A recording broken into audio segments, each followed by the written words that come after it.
అందరికీ నమస్కారం. నా పేరు శివ. మీరు చూస్తున్నారు వన్ తెలుగు ఛానల్. నా ఛానల్ ఇంకా మీరు సబ్స్క్రైబ్ చేసుకున్నట్లయితే కింద ఉన్న red colour subscribe button click చేయండి. పక్కన ఉన్న గంట సింబల్ అయితే నొక్కండి. అప్డేట్స్ అయితే అప్పటికప్పుడు మీకు అందుతూ ఉంటాయి. వన్ ప్లస్ లో న్యూ ఫోన్ అయితే రిలీజ్ అయింది. OnePlus 80 Cyberpunk 2077 limited edition smart phone అయితే కంపెనీ చైనాలో లాంచ్ చేసింది. OnePlus 80 కంటే విభిన్నమైన డిజైన్ తో ఈ ఫోన్ అయితే లాంచ్ అయింది. ఈ ఫోన్ లో వెనక భాగంలో పెద్ద కెమెరా మాడ్యూల్ అయితే అందించారు. అయితే కెమెరా ఫీచర్లు మాత్రం ఒరిజినల్ OnePlus 80 మాదిరిగానే ఉన్నాయి. ఈ ఫోన్ వెనక భాగంలో Cyberpunk 2077 బ్రాండింగ్ అయితే ఉంది. ఎల్లో బ్లాక్ షేడ్ లో అయితే ఈ ఫోన్ అందుబాటులోకి ఉంది. ఇందులో కేవలం ఒకే ఒక స్టోరేజ్ వేరియంట్ మాత్రమే అందించారు.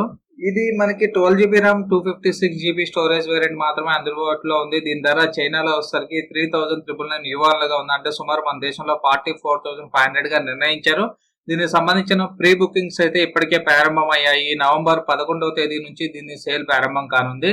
ఈ ఫోన్ అయితే మన దేశంలో ఎప్పుడు లాంచ్ కానుందో కంపెనీ తెలపలేదు. మన దేశంలో కూడా ఇంచుమించు ఇదే ధరకి లాంచ్ చేయొచ్చు అని మాత్రం తెలుస్తుంది. ఇక OnePlus 80 Cyberpunk 2077 limited edition specification చూసుకుంటే సేమ్ OnePlus 80 తరహాలోనే ఉన్నాయి. ఇందులో కూడా 6.55 inch full fluid super AMOLED display అయితే అందించారు. దీనికి ఆస్పెక్ట్ రేషియో వచ్చి 20:9 గాను, స్క్రీన్ రిఫ్రెష్ రేట్ వచ్చేసరికి 120Hz గాను ఉంది. ఆక్టోకోర్ క్వాల్కామ్ స్నాప్డ్రాగన్ 865 ప్రాసెసర్ అయితే ఈ ఫోన్ పనిచేయనుంది.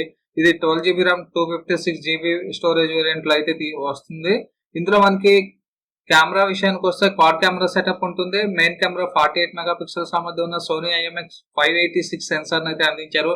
దీంతో పాటు మనకి 16 megapixel Sony IMX481 ultra wide angle lens, 2 megapixel monochrome sensor and 5 megapixel micro సెన్సార్లు అయితే ఇందులో ఉన్నాయి. సెల్ఫీల కోసం ఫోన్ ముందు వైపు 16 మెగాపిక్సెల్ కెమెరా అయితే ఉంటుంది. ఇంకా బ్యాటరీ విషయానికి వస్తే మనకి 4500 mAh బ్యాటరీని అయితే ఇస్తున్నారు. 65 watts ఫాస్ట్ ఛార్జింగ్ ఫీచర్ కూడా ఇందులో ఉంది. దీని ద్వారా కేవలం మనకి 39 minutes లోనే పూర్తి ఛార్జ్ అవుతుందని చెప్తున్నారు. ఇక 15 నిమిషాల్లో 58% వరకు ఛార్జ్ అవుతుందని. ఇది Android 11 ఆధారిత HydrogenOS 11 ఆపరేటింగ్ సిస్టమ్ పై ఫోన్ అయితే పనిచేయనుంది. ఇది మనకి 5G 4G world dual band wifi, USB Type-C పోర్ట్లు, bluetooth version 5.1, GPS, GLONASS, NFC వంటి కనెక్టివిటీ ఫీచర్లు అన్ని ఈ స్మార్ట్ ఫోన్ లో అయితే ఉన్నాయి. In display finger print sensor అయితే దీంట్లో అందిస్తున్నారు. ఈ న్యూస్ నచ్చినట్టయితే నా ఛానల్ సబ్స్క్రైబ్ చేయండి. Thanks for watching. Bye bye now. Jai Hind.